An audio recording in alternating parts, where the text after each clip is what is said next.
What's up, everybody? I'm back again. Welcome back to Shaq's Corner. Alright, so after last video, I think I gotta do a little bit of a synopsis, a little bit of a breakdown. Let's start with Ben Simmons. We have to start there.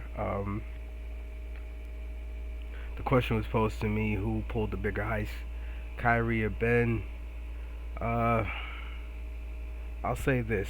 I can't call Ben Simmons' situation a heist because he hasn't been paid. I think the Nets started actively paying him, once he got traded there, and that's where the money's come in. But obviously, we all know that he's filed a grievance against the 76ers to try to get his money that he's owed. Now, it's not my job to determine whether or not his mental health situation or illness, rather, is real or not. That's not my distinction, and I don't have any type of certification or degree to dispute that. But as a basketball player myself, as a fan of the game, I will say this. Ben Simmons has had 5 or 6 years in the league, I believe, or this is his 5th year, going into his 6th year. And while he's had the steady numbers, averaging damn near a triple double, can't take that away from him, there's been no improvement to his game. And I think a testament to that was Philly getting to the Eastern Conference Finals and then being eliminated in the second round, and the second round, and the second round. And it was kind of a stagnation, and I think that goes into his development. I mean, his unwillingness to shoot the basketball. Now, granted, I understand he's an amazing passer, an amazing ball handler, can defend all 5 positions, the whole nine. That's great. But in a league predicated on scoring, if you're not going to put the ball in the basket, what are you there for? Even guys who are designated as defenders shoot the ball and put buckets up. Matisse Thybulle on his team, or a former teammate, is seen as a defensive specialist. He shoots the ball. Is he a great shooter? Nah, but he attempts it. I don't know. Shawn Marion, The Matrix. Was he seen as this lights out shooter? Nah. One of the most unorthodox jump shots we've ever seen. Still shot the ball. And I think Ben Simmons won't cross that threshold into, I don't want to say superstardom, because he was already considered a superstar, I guess, if you will. But getting over to that next level of stardom where you write your own destiny, until that willingness to shoot a 15-footer comes there, that desire to shoot a 15-footer. When you get yourself to a point where the defenses aren't leaving you open because you're a respectable shooter. But enough about him, because he didn't play, and it is what it is. And that was part of the Nets' downfall, I guess. They thought he was coming to the rescue, but whether he played or not, I don't think it would have made a difference. I think they still would have lost. And that's that with Ben. KD played. Efficiency wise, he wasn't there. I think the Celtics did an amazing job with their adjustments defensively and being physical with a player like KD. One, coming off of that Achilles tear, and two, just his slight frame.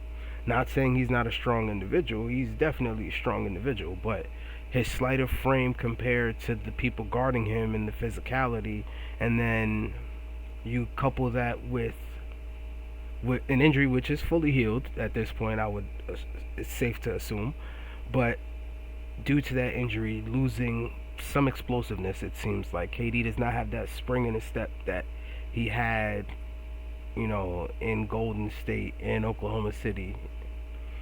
So that definitely contributes to shooting a low field goal percentage. Now, granted, you still score your 25, 30, but efficiency isn't there. And Kyrie was the man after game one or during game one, but after that is he's virtually not there. These are just some of the things that the Nets struggled with. It was their downfall. But I think the most glaring thing was the fact that Steve Nash got out coached. Steve Nash, bless his heart, not to take away from him as a player, but Steve Nash, it legit looked like he wasn't there. He looked like one of the dudes sitting on the bench waiting to get called into the game. What was he there for?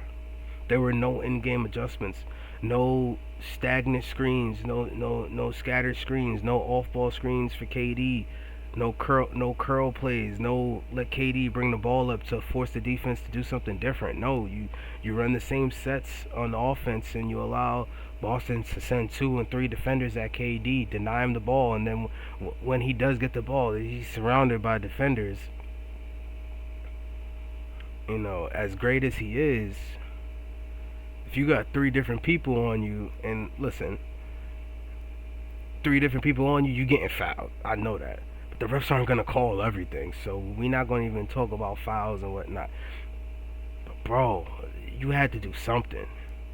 You had to. And then the supporting cast wasn't supportive.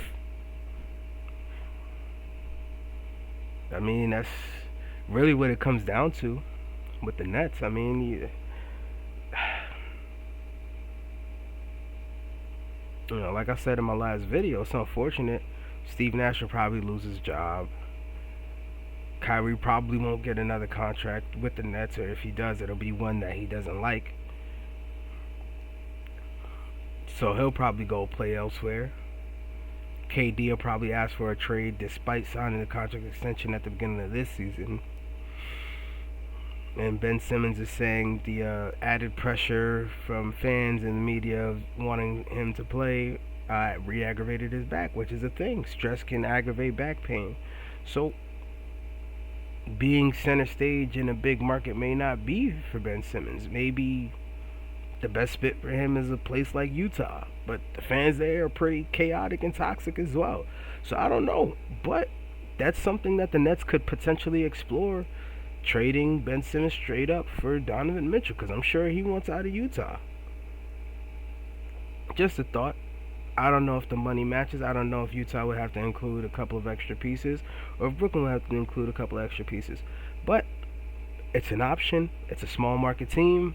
Ben Simmons would have less pressure, could actually heal his body, and maybe develop his game. I don't know. But I hate to see talent wasted like that. Truly. I would love to see him bounce back. I would love to see him change his game. I would love to see him add a damn jump shot.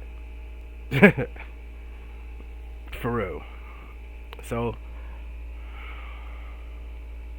I don't know, man. I don't know. Like I said, over there on Atlantic, I don't know what they're doing over there going into next season, but hopefully they figure something out.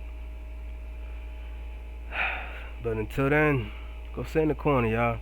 Have a blessed night.